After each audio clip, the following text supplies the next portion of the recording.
Susan Page is the Washington Bureau Chief of USA Today, and she joins us now on set. Good to see you, Susan. Hey, it's great to be here. All right, so we're in the home stretch, finally, of this campaign. There seems to be, though, an intensified focus on some of the down-ballot states. Hillary Clinton is spending money there. Surrogates are going there. What's the schedule telling you about the strategy? I think that we have entered a new phase of this campaign.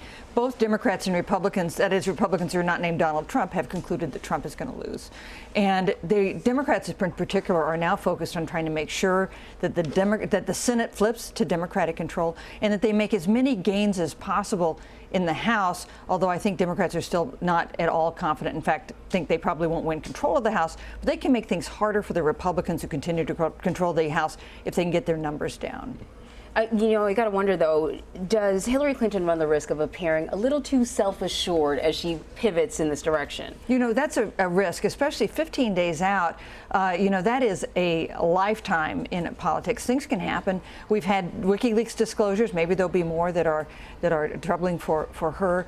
But at this point, this is the landscape that we see. And, you know, more than 5 million people have already voted by absentee ballot or early voting. So you start to get in a situation where I think the Clinton campaign can feel increasingly confident about the landscape favoring them. And the president clearly intensifying his criticism of Donald Trump to just not encompass the candidate himself, but the entire Republican Party, essentially saying that this is the party Donald Trump just essentially slapped his name on it and took credit for it. Is that a winning strategy? Clearly, he's going out on a very high note, of very high favorable ratings.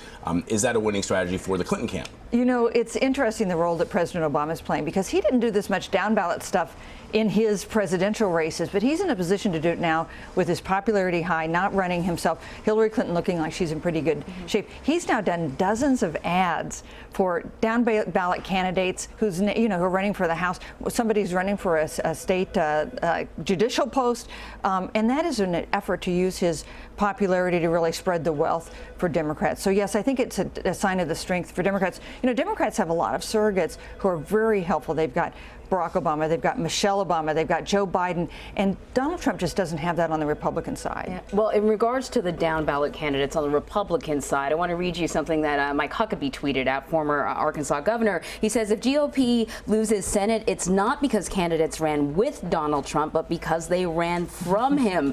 No time for wimps and wusses. But a lot of these candidates are finding it very difficult to navigate their association with Donald Trump. Are many of them just sort of damned if they do, damned if they don't? Hey, good, easy for Huckabee to say, who's not on the ballot in November. Right. It's been a terrible dilemma for Republican candidates, especially those in swing states. Those in safely red states, not such a problem. But if you're running for the Senate in Ohio, like Rob Portman, or if you're running for the Senate in Arizona, like John McCain, this has been a continuing problem for him.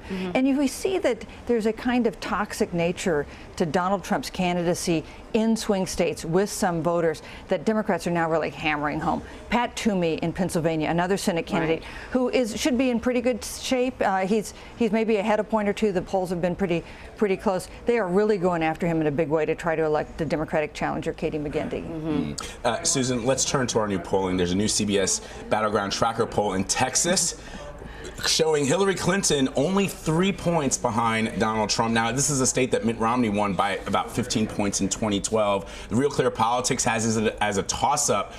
Is Texas at all in play? What do you think? And yet it's been 2 decades since a Democrat won any statewide contest in Texas. Now, in some ways, the state is changing. The demography of the state is changing some. But this is a real sign of the problems that Republicans are having. Because the reason it's suddenly so close is not only that people are supporting Hillary Clinton, but that Republicans are dropping out of the likely voter pool. Republicans who are discouraged about Trump, believe he's going to lose, maybe they don't like some of the things he said, are more likely to stay home. And that is a huge problem when you talk about down-ballot races. I want to play you something that Kellyanne Conway, Trump's campaign manager, said over the weekend about the state of the campaign. Take a listen to this. Where do you see this race right now? Do you acknowledge that you're behind? We are behind.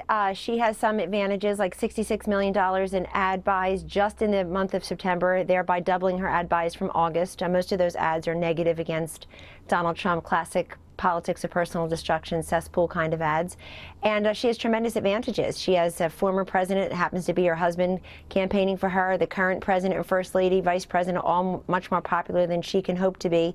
But she's seen as the incumbent. So our advantage going in, where we're behind 1, 3, 4 points in some of these swing states that Mitt Romney lost to President Obama, Chuck, our advantage is that Donald Trump is just going to continue to take the case directly to the people.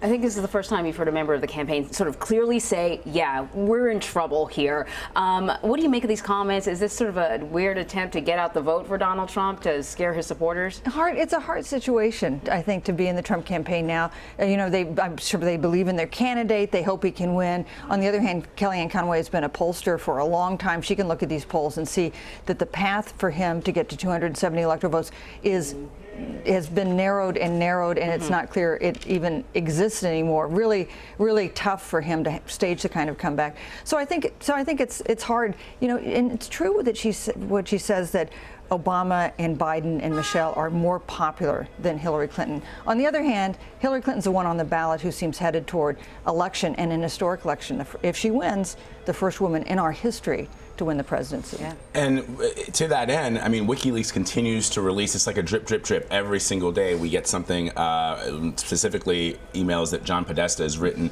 The Clinton campaign continues to just say they think that the Russians are trying to influence the election. Saturday Night Live mocked that when they had Kate McKinnon essentially pivoting from a question about WikiLeaks, which is, and then, Tom Hanks saying, you're never going to answer a question about this. But clearly, can they continue to do that? I mean, people clearly are going to want some answers. They're going to want to know why these emails were written, what the strategy was behind the scenes. But if she doesn't answer, is that a risk for her? I think it's a huge problem for her, because some of these emails do raise questions. Now, the good news for her is so far none of them seem to outline crimes or things that were illegal. Mostly it's kind of the stuff. It's just reinforcing what people already think about her. That she's a politician. Right. If anything, it proves that she's a politician.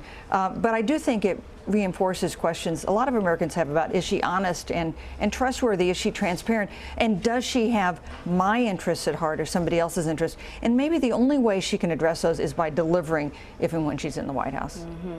I wonder if she, if something like, I recall when President Obama in 2007 delivered that speech on race after the Reverend Wright drip, drip, drip of that happened, and he delivered that speech on race, and that seemed to turn things around. I know it's a different subject, but could she do something like that? I don't think that would be kind of in her wheelhouse. Yeah. You don't see her doing that kind of thing. And also, at this point, they just don't want to do anything that disrupts the current trajectory of the campaign. So I would be surprised if they do anything that's very dramatic. I think they're going to be working on getting voters to the polls, especially early voters, absentee voters, and then voters on November 8th. All right. Susan Page of USA Today, we appreciate it. Thank you. Thank you.